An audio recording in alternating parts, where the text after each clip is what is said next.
자, 이제 민족의 실현부터 볼 건데요. 여러분 교재에 보시면 179페이지로 확 넘어가요. 179페이지로 가봅시다. 민족의 실현. 앞에서는 이제 워밍업이죠. 세계사의 파트가 나와 있고 이 세계사 부분은 제가 따로 설명을 안 하겠지만 이 부분은 뒤에 우리가 진도를 나가면서 설명을 해요. 네, 그래서 어느 정도는 이 세계사 파트에 대해 설명을 하고 있으니까 그때 보도록 하고 지금 우리는 이렇게 시트가 약간 다르긴 한데 이걸로 봅시다. 자, 민족의 실현으로 한번 가보도록 할게요. 러일 전쟁부터 지금 국권 피탈 과정이고요. 779페이지. 자, 맨 처음에 러일 간의 세력 균형 협상이라고 나와 있죠. 이건 뭐냐면 자, 여러분 우리가 청일 전쟁을 했어요. 청일 전쟁 이후에 조선을 두고 대립한 두 나라는 어딜까요? 청일 전쟁에서 일본이 승리를 했고 그럼 일본 이제 청나라는 아웃된 거죠. 그럼 이제 요거 말고 조선을 두고 그 시대에 두 나라가 대립했는데 그게 바로 그리고 러시아와 일본이 청일전쟁 이후에 조선을 두고 대립을 할 수밖에 없고 그러는 과정에서 지금 막 요 시기는 언제냐? 아관파천 그 시기라고 보시면 돼요. 그럼 누구의 힘이 세죠? 아관파천이면? 러시아 힘이 세지 당연히. 그래서 러시아 힘이 셀 때 이제 그 과정에서 일본과 러시아 사이 협상이 벌어지는데 그 협상이 여러분 교재에는 1차, 2차, 3차라고 나와 있지만 우리는 이제 이름으로 써 있어요. 그래서 보시면 베베르 고무라 각서, 그 다음에 자, 또 야마가타, 거기 보시면 로바노프 야마가타 의정서, 리시 로젠 협정이라고 되어 있는데 이거 아주 중요하진 않아요. 시기만 한번 봐두세요. 언제냐? 청일전쟁 이후, 러일전쟁 전. 그렇게 보시면 되겠죠? 그래서 여기서는 이 내용까지 막 여러분 너무 자세하게 안 해도 되고 그냥 제목 정도 한번 볼게요. 베베르 고무라 각서는 이때 러시아 힘이 세니까 러시아 힘이 세다는 걸 인정한 거고 그 다음에 로바노프 야마가타 의정서 같은 경우는 이때 러시아와 일본 사이에 이제 협약이 서로 이제 이 한반도를 놓고 어떻게 할 것인가를 두고 서로 논의를 하게 되는데 38도선의 경계를 분할을 하자 이런 얘기를 한 적도 있었어요. 러시아와 일본이. 근데 물론 당연히 이루어지진 않았죠. 당연히. 그 다음에 리시 로젠 협정 같은 경우는 일본의 경제적 우위를 인정해요. 왜냐면 아무래도 조선에선 그래도 러시아보다는 일본의 힘이 세니까 그래서 일본의 경제적 우위를 인정하면서 내정을 간섭하지 말자. 서로 내정 불간섭. 조선에 대해서 간섭하지 말자. 그런데 뭐 이게 지켜지나요? 안 지켜지지. 그래서 결국에는 이제 협정을 했지만 이 두 나라 사이가 틀어지게 되고 결국에는 요 끝에는 뭐가 있을까요? 전쟁, 러일 전쟁. 결국엔 전쟁이 있었죠. 그래서 1904년 2월에 러일 전쟁이 드디어 발발하게 되는데 그 러일 전쟁 하기 조금 전에 대한제국에서는 뭘 선언하죠? 중립. 우리 너네 둘이 전쟁하면 우리 중립이야. 선언을 하게 되죠.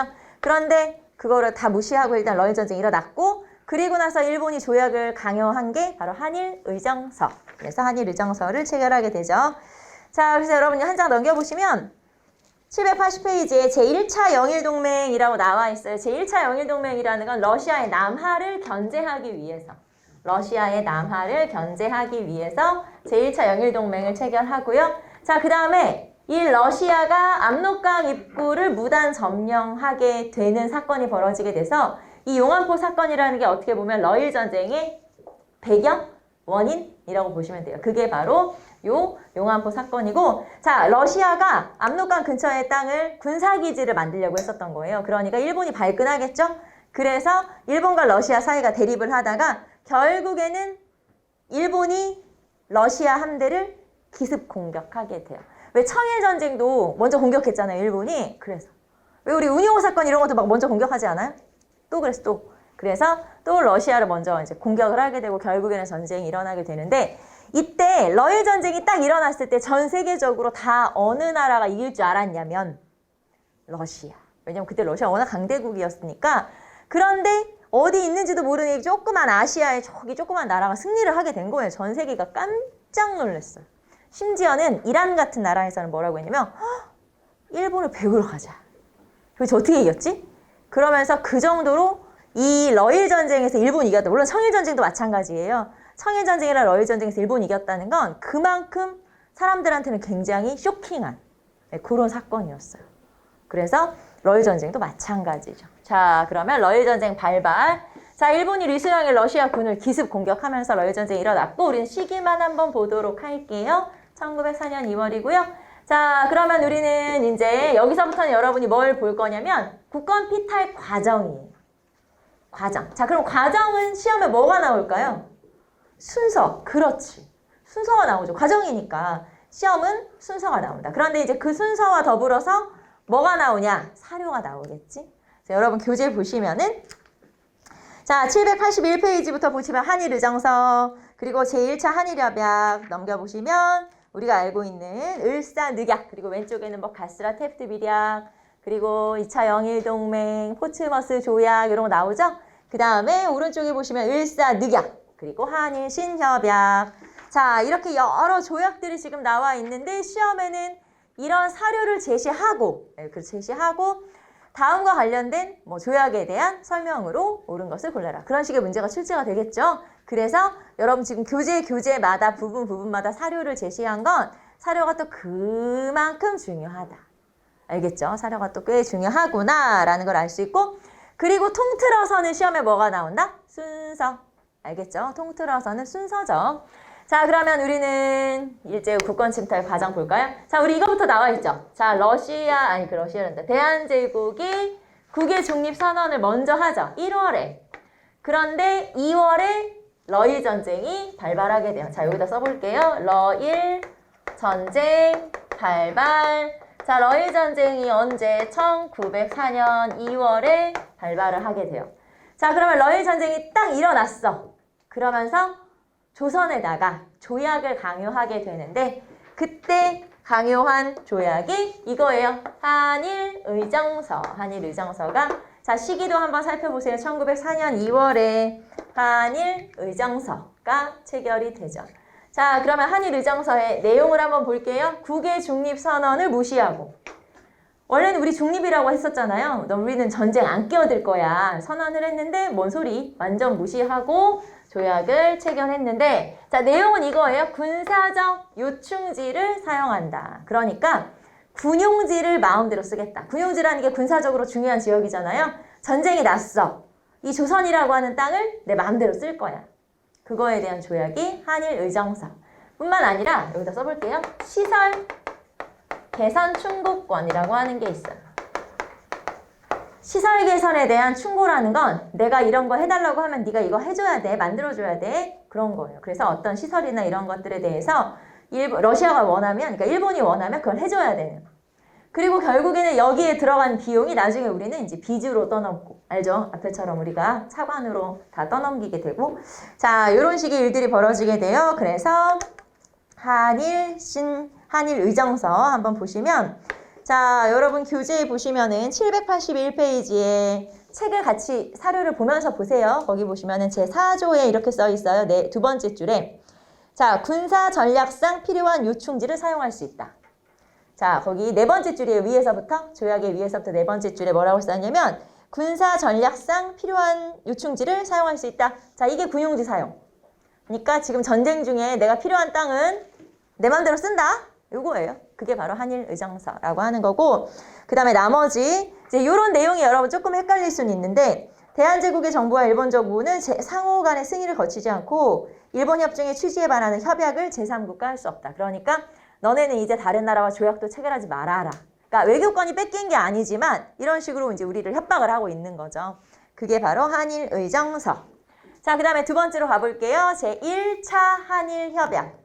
제1차 한일협약으로 갈게요. 한일의정서가 체결된 지 진짜 몇 달 뒤죠. 바로 한일협약이 체결됐는데 자 여기에 주된 내용은 이거예요. 고문을 파견하겠다. 그래서 자 재정고문으로는 메가타, 외교고문으로는 스티븐스 이렇게 파견이 됐는데 자 그러면 우리 이렇게 써볼까요? 이 재정고문은 뭘 했었더라? 화폐정리사업. 자, 재정고문으로 왔던 메가타는 뭘 했냐면 1905년에 화폐정리사업. 그 다음에 외교고문으로 왔던 스티븐스는 저격을 당하죠. 누구한테? 장인환, 전명훈의 저격. 장인환과 전명훈의 의거가 있었어요. 그래서 이게 1908년에 의거가 있었죠. 그래서 아까 요 얘기 막 영화 같다 그러면서 제가 얘기했었죠. 자, 그래서 장인왕과 전명훈의 의거가 있었죠. 그래서 요 재정고문 메가타는 화폐정리사업과 관련이 있고, 그리고 이 스티븐스는 나중에 전명훈과 장인왕의 의거와 관련이 있다. 그게 바로 제1차 한일협약.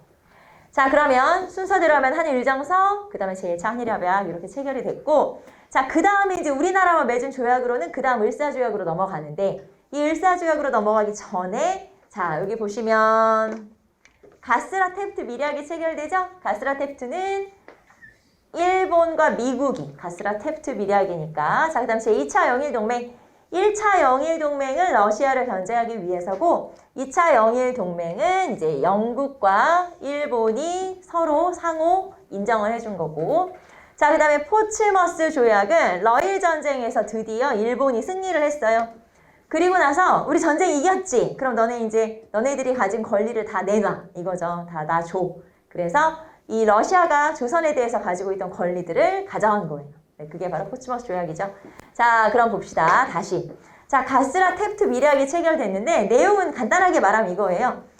이 아시아 지역에서 미국의 식민지가 있었어요. 필리핀이 미국의 식민지였거든요. 그러니까 필리핀은 미국 너 갖고, 그 다음에 조선은 일본이 내가 갖고, 우리 서로 식민지는 건드리지 말자.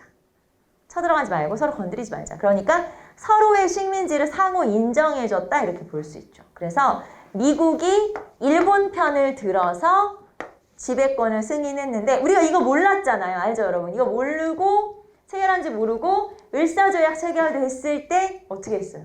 미국에 워싱턴 특사를 보냈어. 거중조정 조항 때문에 미국은 우리 편이겠지 라고 생각을 하고 특사를 파견했는데 어쩐지 미국 대통령이 만나주지도 않더라. 알고 보니까 가스라테프트 미략으로 이미 일본 편이 된 거죠. 그게 바로 가스라테프트 미략이고, 자, 그다음에 영일동맹에서도 마찬가지로 영국 같은 경우는 이미 아시아 지역에 식민지가 많이 있었던 거 알죠? 인도를 비롯해서 식민지가 있었고, 그런 식민지들은 영국이 확실하게 지배를 하고, 그 다음에 조선은 일본이 지배하고, 이렇게 상호 식민지를 승인했다. 쉽게 말하면 식민지를 서로 잘 나눠 가졌다. 이렇게 볼 수 있고요. 자, 그 다음에 포츠머스 조약은 러시아와 체결한 거죠. 러시아. 그래서 이 포츠머스 조약까지 해서 이렇게 조약이 체결됐고요. 자, 그럼 이제 열강이 승인을 받았어요. 이제 본격적으로 러일 전쟁에서도 승리했으니까 이제 식민지로 딱 삼으면 되는 거예요. 자, 이제 식민지로 만들면 되는 거야. 그게 그 다음 단계가 을사늑약, 을사조약. 그래서 을사조약이 체결이 되고요. 여러분 책에 나와 있는 거니까. 자, 이제 을사늑약으로 갈게요. 을사조약, 을사늑약이라고 해도 되고 조약이라고 해도 되고, 이 늑이라고 하는 건 윽박지르다, 강요하다 이런 뜻이에요. 그래서 강요해서 조약을 체결했기 때문에 을사늑약이라고도 표현하는데 원래대로 하면은 제2차 한일협약, 제2차 한일협약이 을사늑약, 을사조약이라고 하는 거고요. 자, 그러면 여기에서 우리가 뭘 뺏겼었지? 뭘 뺏겼냐면 외교권 박탈, 그리고 외교권을 대신할 관청을 설치했는데 그게 바로 통감부 설치. 자, 그러면 이때 여러분 초대 통감으로 파견된 사람이 누구라고요? 이토 히로부미, 이등방문이라고 하죠. 그래서 이토 히로부미. 앞에서 이토 히로부미를 저격하는 게 안중근이라고 했었고, 안중근 같은 경우는 아까 제가 어떤 식으로 배치가 됐었는지 얘기했었고요. 이 안중근의 의거가 있었고, 이 안중근 같은 경우는 리순 감옥으로 끌려가죠. 그래서 리순 감옥에서 결국에는 이제 처형을 당하게 되는데, 이 안중근 같은 경우는 감옥에서 동양평화론이라고 하는 글을 쓰게 되는데, 요거는 미완성. 완성을 못해요. 무슨 말이냐면, 재판을 받고 있었는데 여러분이 그러면 이제 이렇게 생각할 수 있겠죠. 안중근이니까 막 엄청 중요한 범죄자니까 막 끌려가가지고 고문을 당해가지고 막 요렇게 됐을 것이다. 여러분이 그렇게 상상할 수 있지만 그 당시 하얼빈은 이제 만주 중에서 북만주 쪽이거든요. 그러니까 중국 중에서 북쪽이거든요. 여기는 사실 러시아의 관할 하에 있었던 곳이에요. 그렇기 때문에 재판이나 이런 것들도 사실은 막 일본 같았으면 진짜 끌고 가서 고문했겠지. 그런데 그 당시에는 또 국권피탈 전이기도 하고, 그 당시에는 이 하얼빈 역이나 그 주변이 북쪽이 다 러시아의 관할 지역이기 때문에 사실은 그런 거 없이 뭐 고문이라든가 가혹행위라든가 그런 거 없이 재판을 받게 되고 재판을 받았을 때 쉽게 말하면 이제 항소하잖아요. 우리가 항소하는데 이제 그거에 대해서 하지 않는 대가로 이 동양평화론이라고 하는 어떻게 보면 안중근의 변론서 같은 거거든요. 이 자신의 이론을 정리한 그래서 그것을 완성하도록 도와주기로 재판장이 약속을 했어요. 말하자면 이제 그 항소하지 않는 대가로 요 완성할 때까지 처형을 하지 않도록 미루도록 처형 날짜를 당기지 않도록 그렇게 약속을 했었는데 이 동양평화론의 서문을 완성했을 때 안중근을 그냥 처형을 해버렸대요. 결국엔 약속을 지키지 않았죠. 그래서 결국에는 이 동양평화론이라고 하는 글이 미완으로 그냥 남아있게 되는데 내용은 대강 이런 거예요. 어떤 뜻이냐면 안중근은 러일전쟁이나 청일전쟁, 러일전쟁을 특히 어떻게 생각했냐면 서양과 아시아의 대립이기 때문에 우리는 일본을 응원해야 된다. 이렇게 생각했어요. 뭐 생각에 따라 그럴 수도 있죠. 그래서 그때는 이제 그렇게 생각을 할 수도 있으니까 그래서 이렇게 일본을 응원했단 말이에요. 러시아 같은 그런 열강을 무찌른다. 약간 이런 의미가 있다고 생각했는데 나중에 보니까 을사늑약을 비롯해서 점점 일본의 뭐랄까요? 본심이 드러나기 시작하죠. 이 조선을 식민지로 삼기 위한. 그래서 이 안중근이 생각을 바꾼 거예요. 이 나쁜 놈들이었네. 일본이 나쁜 놈들이었네. 이렇게 생각을 바꾸게 되면서 이제 일본을 비판한 거예요. 그러면서 이 안중근 같은 경우는 재판장에서 자신을 변호하고 하면서 이제 최후 진술 같은 거 하잖아요. 그때 내가 이토 히로부미를 죽일 수밖에 없었던 뭐 여러 가지 이유를 대는 거예요. 일본 뭘 잘못했고 그랬기 때문에 내가 그런 거다. 뭐 이런 식으로 굉장히 논리정연하게 자신을 변호하는 그런 이제 그 변호를 하게 되죠. 말하자면 자신에 대해서 얘기를 하게 되는데 결국에는 이 동양평화론이라고 하는 글을 완성을 하지 못하고 결국에는 사망을 하게 돼요. 그래서 처형을 당한 건 1910년.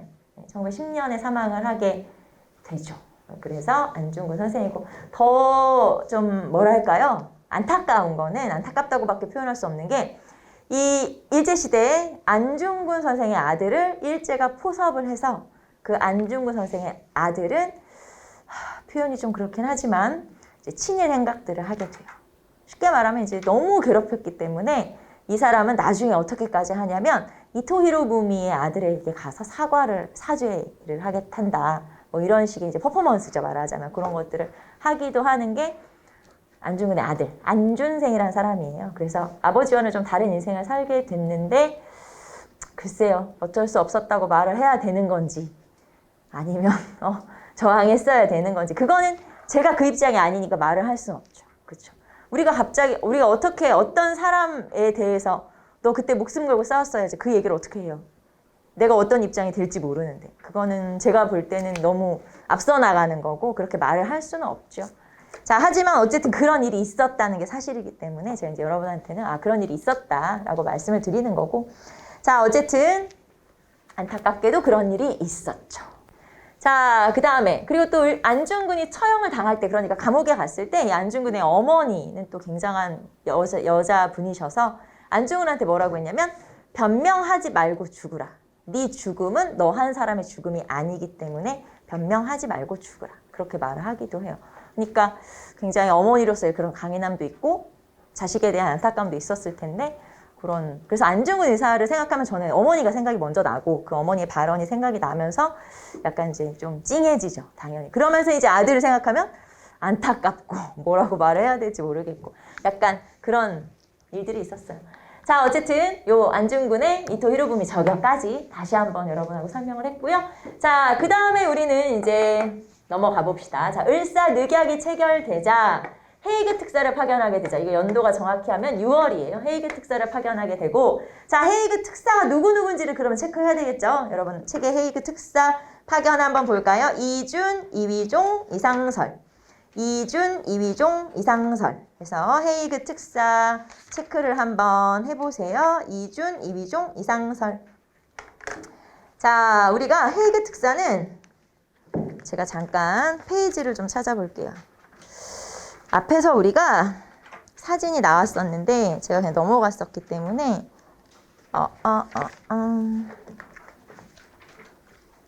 지금 제가 항일의병운동 찾고 있어요. 항일의병운동. 그래서 여러분 교재에 보시면 자, 721페이지네요. 721페이지로 살짝 다시 한번 넘겨볼까요?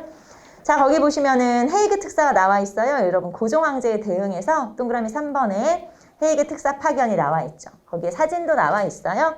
자, 거기 보시면 이준, 이휘종, 이상설 이렇게 3명의 특사가 파견되고 이 중에서 이준 열사는 네덜란드 헤이그 호텔에서 사망했다고 했죠. 그리고 이휘종은 다시 러시아로 돌아갔고 이상설 같은 경우가 사실은 한반도로 들어오기가 굉장히 어려웠는데 왜냐면 이 사람의 목에 현상금이 걸려 있었어요. 그래서 이 사람은 한반도로 다시 밟기는 어려워졌고 주로 요 이후에 헤이그 특사 이후에는 연해주 그리고 간도 그리고 상하이 이렇게 이제 왔다 갔다 하면서 독립운동을 전개하게 되죠. 그래서 얼굴 한번 살펴봤고요. 자, 그 다음에 봅시다. 다시 헤이그 특사 이준, 이휘종, 이상설. 자, 그리고 이 사건 때문에 고종이 강제 퇴위되죠. 1907년 7월에 고종이 강제 퇴위되고 그 다음에 이 고종 퇴위시키고 나서 한일 신협약이라고 하는 조약을 체결하게 돼요. 한일 신협약은 다른 말로 정미7조약. 이때가 정미년이기 때문에 정미7조약을 체결하게 되고요. 자, 그러면 한일 신협약의 내용을 봅시다. 내용이 뭐냐면 일본인 관리를 임명한다. 그리고 차관을 임명한다라고 하는 거예요. 말하자면 우리나라 공무원으로 일본 사람을 임명한다. 그런 뜻이에요.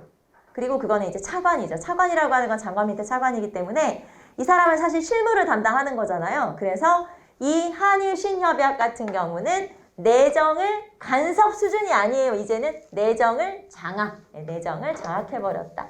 그래서 내정 장악이라고 볼 수가 있고요. 자, 그 다음에 군대 해산. 자, 이 한일 신협약의 부속 조약의 내용으로 군대를 해산할 수 있다라는 내용이 들어간댔죠. 그래서 군대를 해산하게 되고 자, 그리고 여기에서 시위대 대대장 박승환의 자결이 있었고 자, 시위대 대대장 박승환의 자결이 있었고 이 사건을 계기로 해서 시가전이 벌어지고 그러면서 이제 의병들이 또 피해를 보고 이제 군인들이 피해를 보고 이 사람들이 나중에 의병으로 합류를 하게 되죠. 해상 군인들이 의병으로 합류하게 된다. 자, 그래서 여러분 784페이지 보시면 12대 대제장 박승환이라는 사람이 나와 있고요. 자, 그 다음에 이제 쭉 이어서 여러분 784페이지에 자, 네모 4번 애국개몽운동의 탄압이라고 나와 있는데 이 애국개몽운동을 탄압하기 위해서 이거를 4대 악법이라고 그래요. 그래서 이런 것들이 만들어지기도 하죠. 이 중에서는 보안회가 아니라 보안법, 보안법이 만들어지기도 하죠. 그래서 신문지법, 보안법, 그 다음에 학회령 출판법 이런 식으로 해서 만들어지고 자, 그 다음에 나머지 이제 쭉 순서대로 하면은 기후각서. 자, 이거는 1909년에 만들어졌죠. 그래서 감옥 사무 박탈. 쉽게 말하면 이제 재판도 우리나라 사람들이 주체적으로 재판할 수가 없었고 자, 그 다음에 경찰권 박탈. 그래서 일본에서 헌병을 데리고 들어와서 헌병경찰. 이때 이제 헌병을 데리고 들어오고 이제 우리나라 경찰도 이제 활동을 못하게 한 거죠. 그래서 경찰 업무를 데려다가 맡기고 자, 그리고 마지막으로 한일병합조약. 한일병합조약이 우리 이제 한일합방이라고 알고 있는 거죠. 그래서 합방을 건의하게 되고 일진회가 건의를 하는 형식으로 이제 그거를 마지못해 받아들이는 것처럼 해서 이렇게 이제 나라를 합치게 된 거죠. 그게 바로 한일병합조약이고 국권을 강탈당하게 되죠. 자, 우리 이제 며칠 전이었는데 이게 며칠이냐면 8월 29일이에요. 그래서 가끔 8월 29일 달력에 뭐라고 표시되어 있기도 하냐면 경술국치일, 경술국치일이라고 표현이 되어 있기도 하거든요. 자, 경술년에 국치, 나라를 빼앗긴 치욕스러운 날이다 라는 뜻이에요. 그래서 이런 식으로 표현하기도 하죠. 자, 그러면 우리는 조약만 체크해 볼게요. 조약. 첫 번째가 한일의정서. 그리고 1차 한일협약, 그리고 을사늑약, 그리고 한일신협약. 자, 그 다음에 군대 해산, 그리고 기후각서, 경찰권 박탈, 국권 비탈. 그래서 이렇게 순서대로 한번 정리해 보시는데 여러분 책에 보시면 785페이지 아래쪽에 국권 비탈의 과정.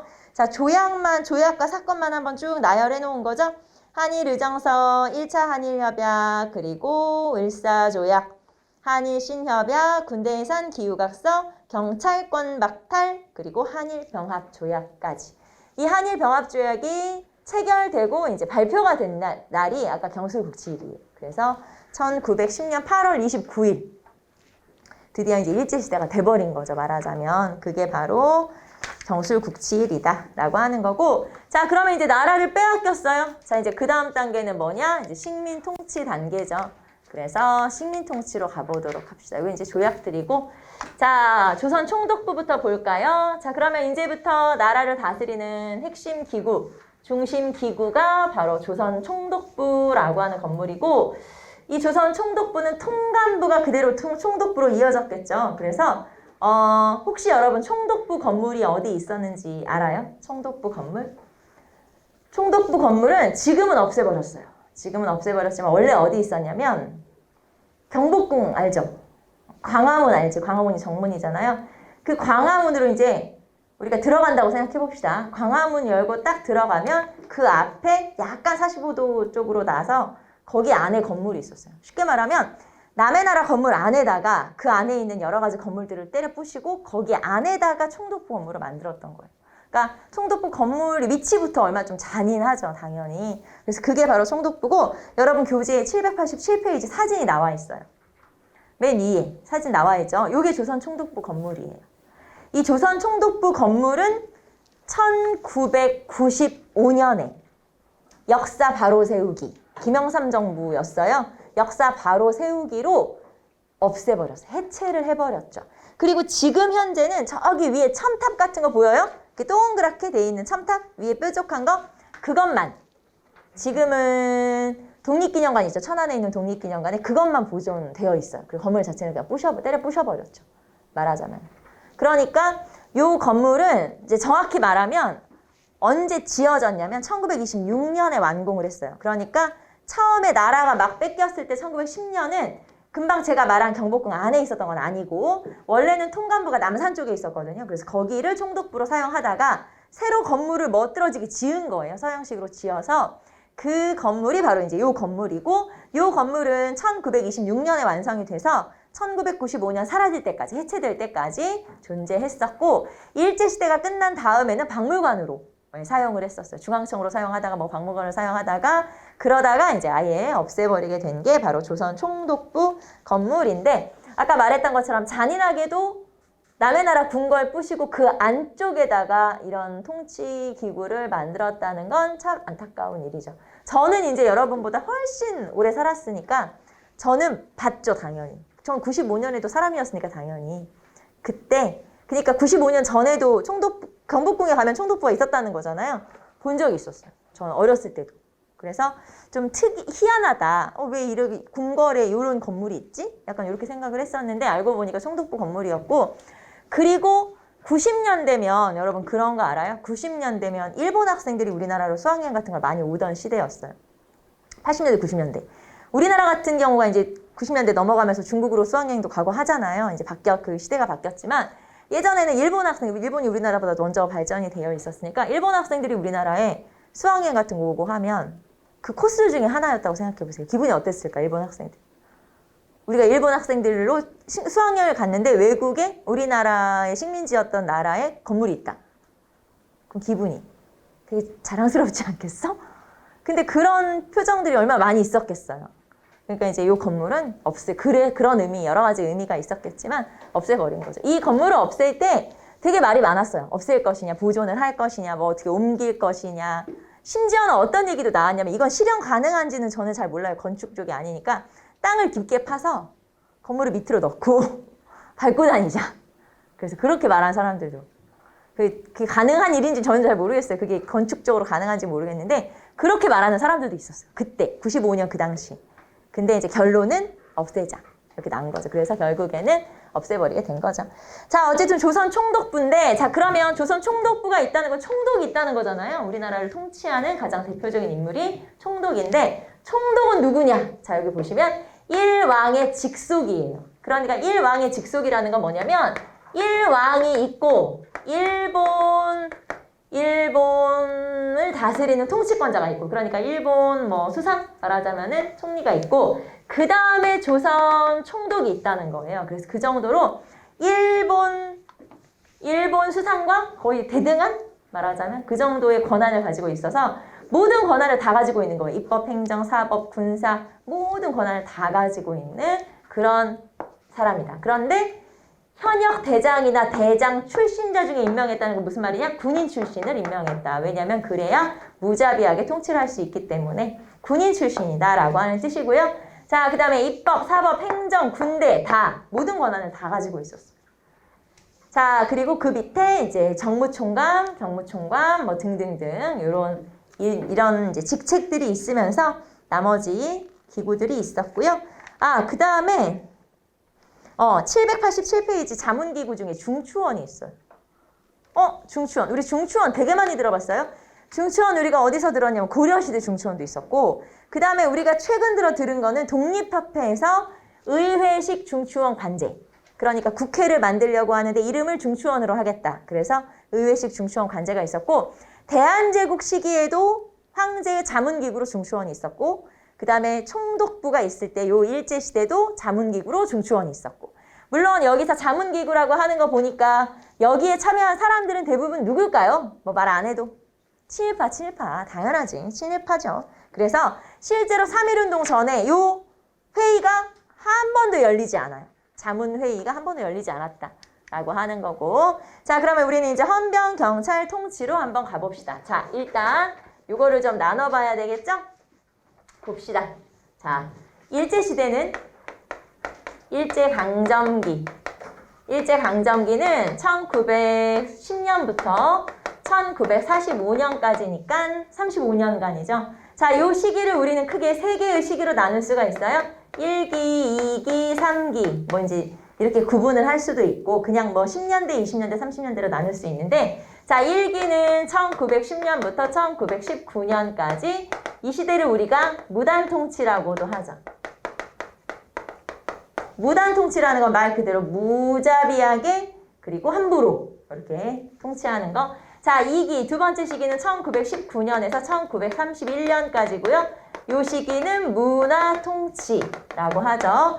자, 그 다음에 이제 여러분 알고 있는 것처럼 1기에서 2기로 넘어갈 때, 말하자면 여기에서 여기로 넘어갈 때가 3.1운동을 계기로 해서 넘어간 거 아시죠? 3.1운동이고요.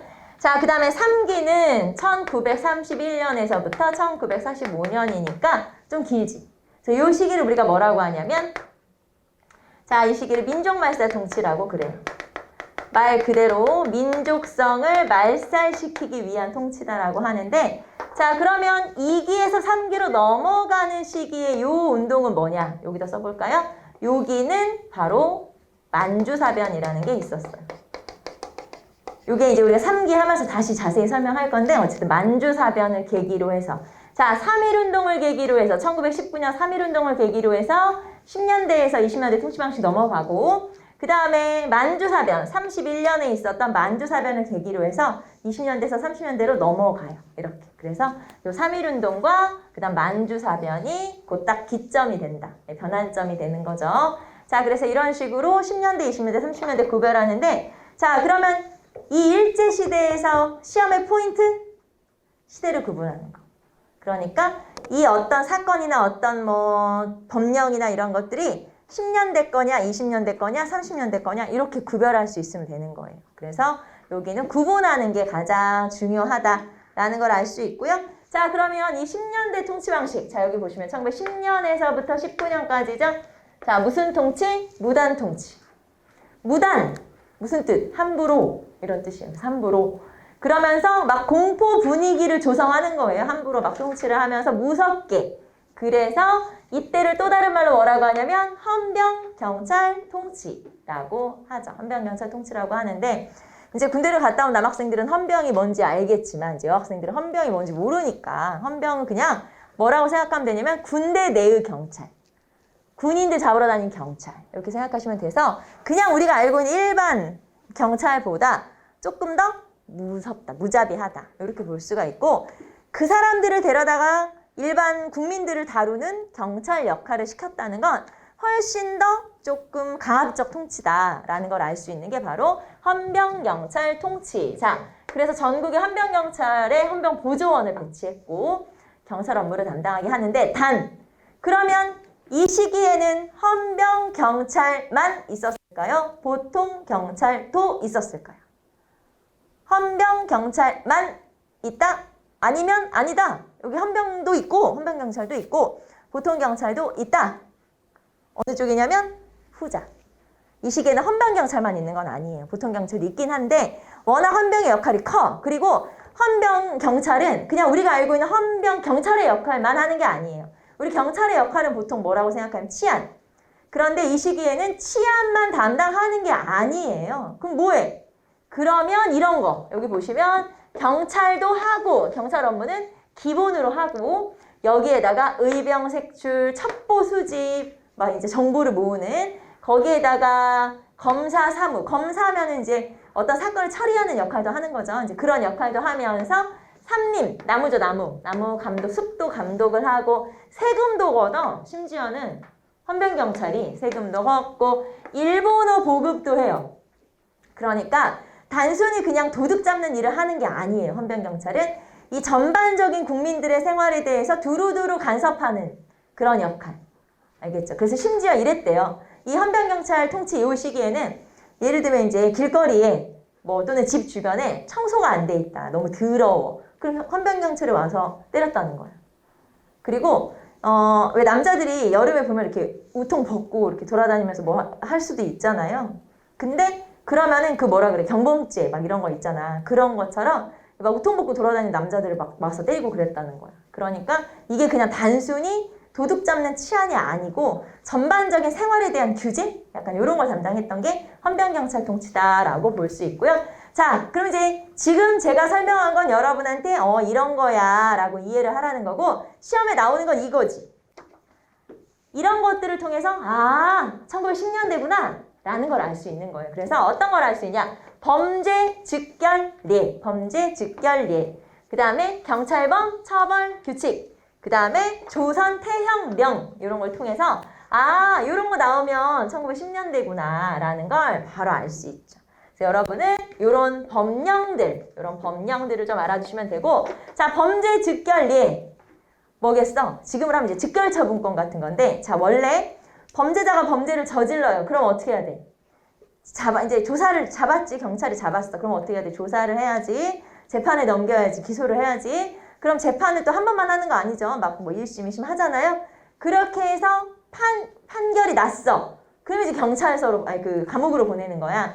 말하자면 실제로 판결까지는 되게 복잡한 과정이 있는데 자, 내가 헌병소장이나 아니면 경찰서장처럼 뭔가 좀 직책을 가지고 있어요. 자, 내가 딱 보니까 쟤는 독립운동가야. 그러면 그 자리에서 이 범죄자에 대해서 처벌을 내릴 수가 있다는 거예요. 그런 어떤 단계가 굉장히 복잡한데 그런 거 다 필요 없어. 야, 내가 봤을 때 쟤는 독립운동가 맞아.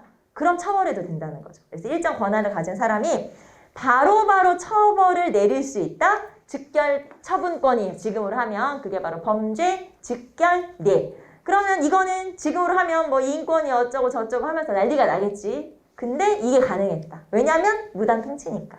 무단 통치 시기니까 이게 가능했다라는 걸 알 수 있고 자, 두 번째는 경찰범 처벌 규칙은 헌병 경찰이 주도해서 경찰 업무를 담당한다는 게 법령으로 제정이 된 거거든요. 그래서 경찰범 처벌 규칙도 1910년대. 자, 그 다음에 제일 중요한 법령이 조선 태형령.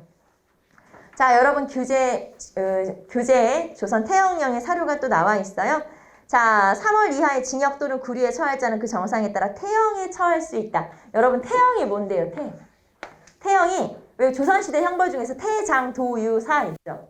그 중에 하나가 태형인데 태형은 좀 약간 가는 회초리 같은 걸로 때리는 그래서 뭐 한 대부터 50대까지 때리는 그런 형벌이었어요. 그런데 이렇게 신체에 뭔가 가혹행위를 하는 건 안 된다. 갑오개혁 때 없어졌었어요. 그런데 다시 부활이 된 거야. 자, 그래서 여기 지금 뭐라고 써있냐면 789페이지 사료탐구 조선 태형령의 마지막 제13조에 이렇게 써있네요. 본령은 조선인에 한해서 적용한다. 자, 그러니까 경찰이 누구는 팰 수 있다? 조선인은 팰 수 있다. 무슨 말인지 알겠죠? 그래서 이런 식으로 가혹하게 통치를 했다는 얘기예요. 그래서 여러분은 조선 태형령 요거 나오면 무단 통치. 경찰범 처벌규칙 이게 이제 헌병경찰과 관련된 법령이랬지. 그래서 무단 통치, 헌병경찰 통치. 그 다음에 범죄 직결례 직견처분권 이것도 1910년대구나. 그래서 요 세 가지의 법령을 좀 알아두시면 돼요. 요거 나오면 1910년대구나 이렇게 파악할 수가 있죠. 자, 그래서 이런 것들. 그 다음에 이제 기본권 제한. 언론, 출판, 집회, 결사의 자유 따위는 없죠, 이제. 그래서 이런 거 하면 안 되고. 그러니까 왜 우리가 그 전에 있었던 단체들 있잖아요. 그런 거 다 없애죠. 심지어는 가장 친일단체 하면 먼저 떠오르는 거 뭐지? 친일단체 하면 일진회. 도 없애버려요. 그러니까 조선인들은 아무것도 하면 안 되는 거예요. 정치, 뭐 단체 같은 것도 만들고 친일이어도 안 돼. 아무것도 안 돼. 하지 마. 그래서 이런 단체들 다 없애요. 심지어는 일진회도 없애요. 그래서 그게 바로 이거고 이런 정책이 실시됐기 때문에 여기 보시면 105인 사건으로 신민회도 해산을 당했다. 우리 앞에서 배웠던 거고 자, 그 다음에 민족신문 폐간. 아까 우리가 말했던 무슨 뭐 대한민신보 이런 거 있죠? 다 폐간. 민족신문 폐간. 자, 그 다음에 문화재 훼손 보시면 경복궁의 총독부 청사 건립. 물론 완공은 1926년에 완공됐다고 했지만 남의 나라 궁궐에다가 그 궁궐의 일부를 부시고 거기다가 이런 식으로 총독부 건물을 지었다? 나쁜 놈들인 거지. 자, 그 다음에 창경원. 여러분 원래는 창경궁. 그런데 궁궐에다가 이거 뭐 만든지 알아요? 동물원, 식물원. 들어봤어? 내가 뭐라고 썼니? 동물원, 식물원. 궁궐 안에다가 동물원과 식물원을 만들어서 궁궐을 일부러 훼손한 거예요. 남의 나라 궁궐을 유원지로 만든 거지. 그게 바로 요 창경원. 그래서 창경궁을 한동안 이렇게 불렀었죠. 창경원이라고 불렀었죠. 자, 그 다음에 경희궁 터에다가는 학교를 만들었어요. 일본 애들 다니는 중학교. 쉽게 말하면 남의 나라 궁궐에다가. 그래서 이런 짓거리들을 한 거지, 일본이. 제가 어렸을 때 초등학교 다닐 때 그 초등학교 건물이 문화재 건물 안에 있었어요. 쉽게 말하면 왜 우리 지방에 객사 같은 거 있잖아요. 알아요? 이렇게 동원 건물이 있고, 그러니까 지금으로 하면은 뭐 시청 건물쯤 되는데 그런 건물과 그 건물의 빈관 같은 역할을 하는 이제 외부에서 손님이 오거나 하면은 이제 자고 가는 그런 여관 같은 게 있어요. 객사라고 해서.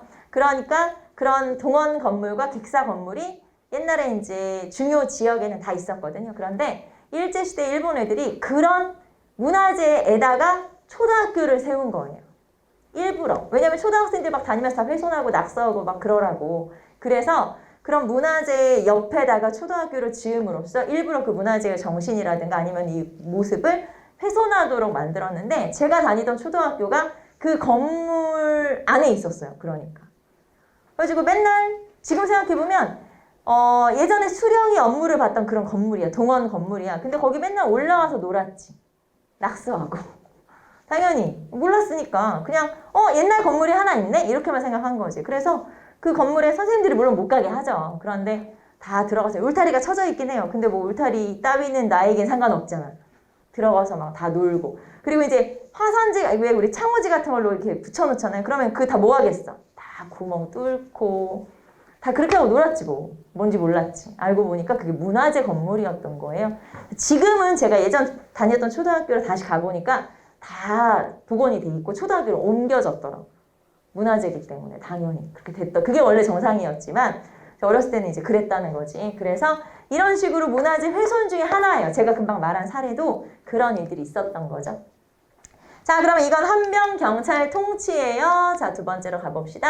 자, 두 번째 통치 방식을 뭐라고 해요? 문화 통치. 자, 문화 통치의 계기가 된 건 뭐? 3.1운동. 자, 3.1운동이라고 해서 우리나라에 대대적인 만세 시위가 있었고 외국에서 볼 때도 이런 거죠. 도대체 조선인들한테 어떻게 했길래 조선인들이 저렇게 저항을 하냐. 도대체 너네 뭔 짓을 한 거냐. 그래서 일본에 대한 여론이 나빠지게 되고 일본이 조금 부드럽게 통치하기 시작한 게 바로 문화통치. 그래서 1919년 3.1운동을 계기로 해서 문화통치 양상으로 바뀐 거예요. 자, 그럼 봅시다. 사이토 마코토 총독의 취임. 그러면서 이제 이 시기에는 여러 가지 정책들이 실시가 되는데 자, 지금 여기 보시면은 이 화살표 보이시죠? 화살표. 이 화살표는 뭐냐면 화살표의 앞부분은 일본이 이런 걸 해줄게. 하지만 화살표의 뒷부분은 해준 거 한 개도 없다. 요거예요. 그래서 요 앞부분을 우리가 내용이라고 하고 화살표 뒷부분을 본질이라고 그래요. 본질 뭔지 알겠죠? 실상은 그게 아니었어. 그래서 여러분 교재에도 자, 한 장 넘기시면 790페이지에 무단통치 내용. 자, 네모 2번에는 내용, 그리고 네모 3번에는 본질 이렇게 돼 있죠. 이해되죠? 그래서 저는 이제 하나로 이렇게 합쳐놓은 거고 여러분은 이렇게 따로따로 정리가 돼 있는 거죠. 자, 그러면 뭘 해주겠다고 했는지 볼게요. 첫 번째, 문관 총독을 임명해 줄게. 아까 총독이 다 군인이었다면서요. 그래서 민간인 총독을 임명해 줄게. 하지만 일제시대 끝날 때까지 단 한 명도 민간인 총독은 임명된 적이 없다. 그 다음에 두 번째, 보통경찰제를 실시할게. 보통경찰제는 뭐냐면 헌병 아니고 그냥 일반인 경찰. 하지만 헌병 경찰을 옷만 바꿔 입힌 거나 마찬가지예요. 왜냐면 경찰의 수나 장비는 2배에서 3배 이상 늘어났고요. 오히려 친일파 아니죠. 독립운동가를 색출하기 위해서 고등경찰이라는 게 만들어져요. 그러니까 독립운동을 그러니까 독립운동가를 찾아내기 위해서 그쪽으로 특화된 경찰을 따로 만들어서 여기 보시면 고등경찰제라고 했죠. 이 사람들을 특고경찰이라고 말하기도 해요. 특고경찰이 특별고등경찰.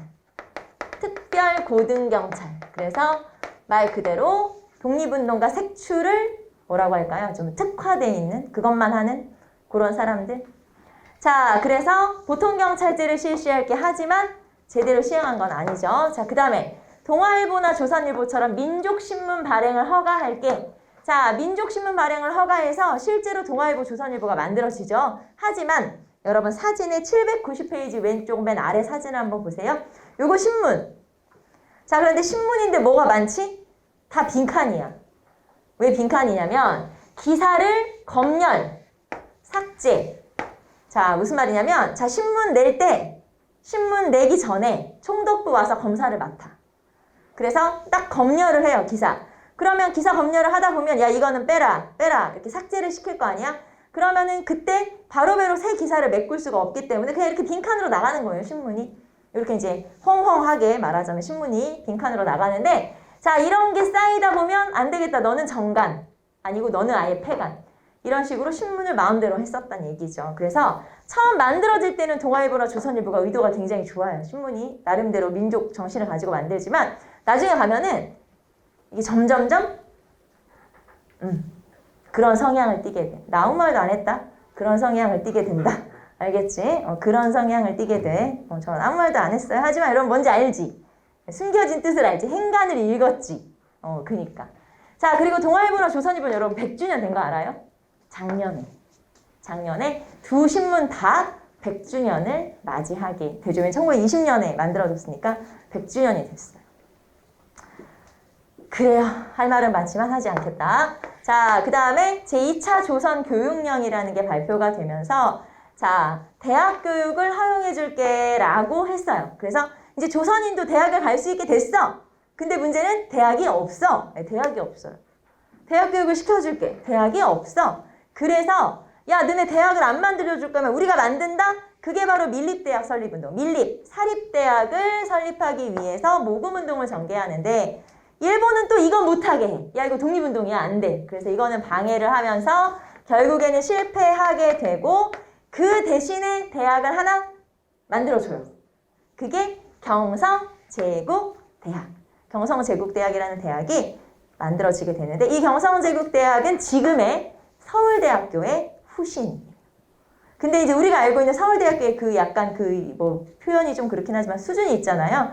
절대 그런 정도의 수준 아니고 그냥 여기서는 뭐 초급대학이라든가 아니면 교양과목 정도 수업하는 그러니까 우리가 원하는 대학은 아니었던 거죠. 그 정도 수준 높은 대학은 아니고 그냥 이제 약간 뭐랄까요?